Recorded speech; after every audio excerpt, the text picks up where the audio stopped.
Welcome to Your Hero Academia by Fangirl48. Summary. Izuku Shigaraki was the youngest brother of Hisashi and Tomura Shigaraki. 200 years later, after a great tragedy, Izuku disappeared, leaving what remained of his family to wonder what had happened to him. After finding Izuku, All Might finds Izuku and learns about all for one and one for all, and how they were created. He grows closer to the youngest Shigaraki, who feels tremendous guilt over the past. Eventually, All Might is able to convince Izuku that being a hero is the best way to move beyond that guilt. Welcome to the starting line of your journey, Izuku Shigaraki. Chapter 1. The Road Thus Far. Many people nowadays believe that the dawn of quirks began with a single glowing baby in Jingjing, China. The truth, however, is slightly different for those who were there and lived through it. Mutation, meta powers, or abilities, whatever you wanted to call it, had been around long before the rest of the world realized it. Later, some scientists theorized that ancient gods and goddesses and supernatural creatures were made up of people with such abilities. During modern times, however, instead of being revered as gods, these people were treated as outcasts or freaks. They hid in the fringes of society, trying their best to stay alive and cursing their fate.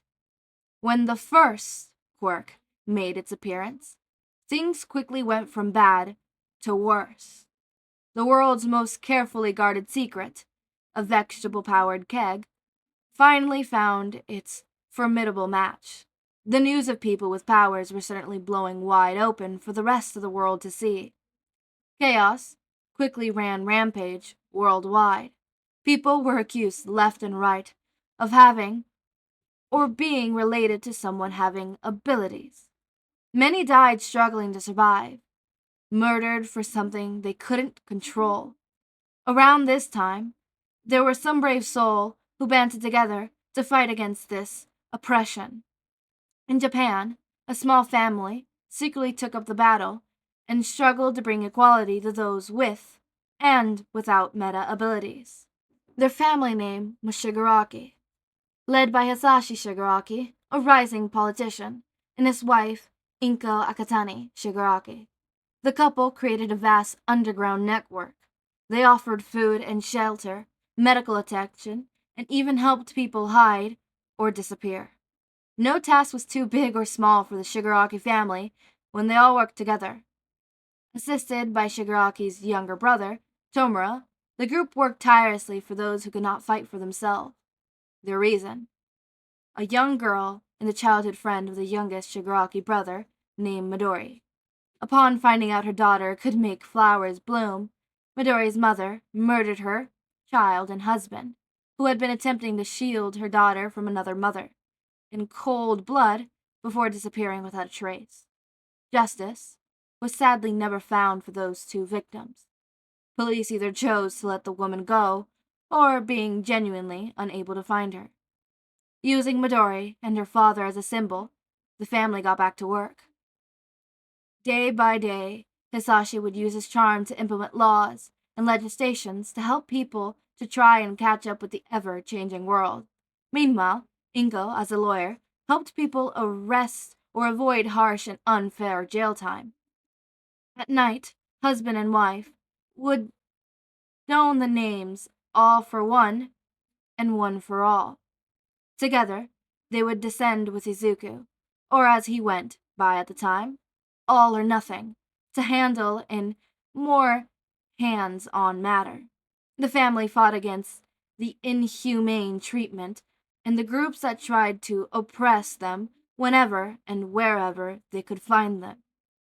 Many people found themselves freed from forced government-sponsored intuitions and meta-prisons, thanks to the Shigarakis. Children who were abandoned or with no family to speak of were spirited away to a remote school run by Tomura. The children would receive a proper education, as well as training, to properly hide or use their powers. For those with abilities that couldn't be hidden, well, They were offered a chance to have it taken away or destroyed by Izuku and Hisashi. The family never held a grudge against a person, no matter what choice they made. It was that reason why so many chose to follow them. Hisashi and Inko believed everything they fought and sacrificed for would be worth it, if their only child, Mikuru, could have a better future. However, things are seldom fair in the world. One dark day, Midoriya's mother, now known as the cleaner amongst the metagroups, returned. The woman entered the mansion and murdered everyone inside. Only Izuku survived the encounter, though he was forever changed, deeply scarred both physically and mentally, refusing to speak at all about what had happened. With his wife and child lost, Hisashi felt like he was standing on the top of a cliff. A deep sea of rage and guilt bellowed, calling to him. Only his brothers stopped him from diving headfirst into the abyss. But a cruel series of dominoes had already begun falling against Hisashi. Izuku's physical therapy clinic was bombed, and the boy disappeared, vanished without a trace, believed to be dead by many. After losing both his wife, child, and now his youngest brother, Hisashi became worse than before. Tomura tried to help his brother, but their already straining relationship finally snapped when Hisashi forced a quirk on his brother and was locked away. Thankfully, there were those inside Hisashi's organization that feared what the man was becoming now. They were the ones who saw up close the anger building and feared what it could take them.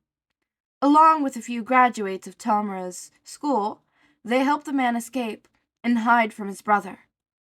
As time marched on, and Tomura saw his brother only a handful of times, he watched helplessly as Hisashi drowned himself in a sea of blood before he also passed away, eventually taking up his fallen wife's name and became All for One. The mechanics of quirks, first demon, Shinamigi. There were many names Tomura heard his brother called over the years. Each time a piece of news was brought to him, Tomura felt himself die a little more inside, until Tomura died for the last time. This death was a stray bullet during a firefight against Militas, Hisashi's people, and the police, as he tried to escape. Yet something miraculous happened. The quirk that was forced upon Tomura merged with one he never knew about. Thus, All for One, as we know it, was born. Tomura's successor, who had sat with him in his final moments, used the teacher's name had in his long struggle against his brother. A small wish had been planted deep within the quirk, along with the echo of Tomura, one that wanted to free Hisashi from his pain. The second thought, for many years and numerous scores of All for One people to deliver Tomura's final message. Sadly, the now symbol of chaos and evil did not see things that way and accused the second holder of stealing his brother's quirk, demanding its return.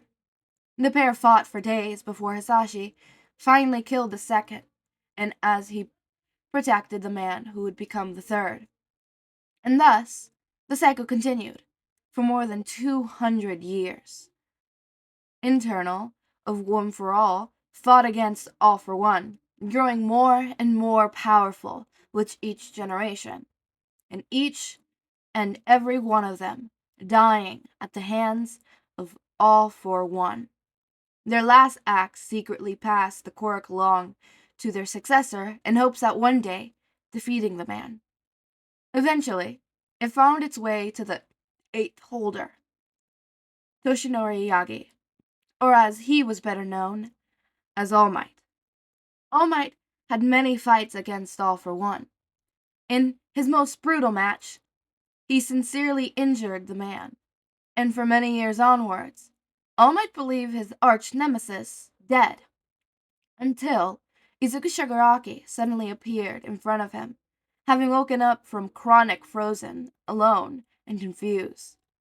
The pair, along with Gran Torino, Nana Shimuru, the seventh best friend and mentor, Shota Aizawa, the underground hero, known as Eraserhead, and Detective Nasami Sikuachi, joined to find out what happened. After learning about his brother's fate, Izuku became angry and depressed. But unlike the events that transpired between his two brothers, Toshinori refused to let history repeat itself. The 8-holder stayed by Izuku's side, even when the boy tried to push him away. Meddling where you aren't wanted is what makes a true hero after all. And thanks to that, Izuku had a goal. Just like Tomura before him, Izuku would find Hisashi, and he would save him. He would save every person he could, to make up for not being there to save his family before. Izuku Shigaraki will become a hero. That's a little recap for those who did not read the first series. Those who have read the first series, there's your little recap, alright? If you haven't watched the first series, which is Izuku Shigaraki, go ahead and give that a read before you give this fic a read. Because they're from the same series, and even the author in the tag says that, if you haven't read the first one, you probably should, because you're probably not going to understand what's happening in the second one. As much as this recap will help, I think you'll still be a tad bit confused. But that is the recap. It's a very interesting first chapter, and I cannot wait for next week when you guys get to see the rest of it. Next week, I also get to see the rest of it. I'm actually recording this the day it's being uploaded. I know, I normally don't do that because that gives me anxiety. Like, what if it doesn't upload on time? But no, it's early in the morning, so hopefully it should upload on time. If not, it'll be just a couple hours later or whatever. But yeah, I'm uploading it today because the weeks have gotten caught up on me. I am no longer up to schedule. I am behind schedule. You see, there's this funny little thing called job interviews and applying for jobs and all of that. And life, yeah, life is a really tricky one too. Life really likes to knock you down. But yeah, as always, make sure to eat, sleep, drink water, take your meds, have a wonderful day or night. Join our community Discord server, link is in the description, subscribe to see more of my content, and thank you so much for watching.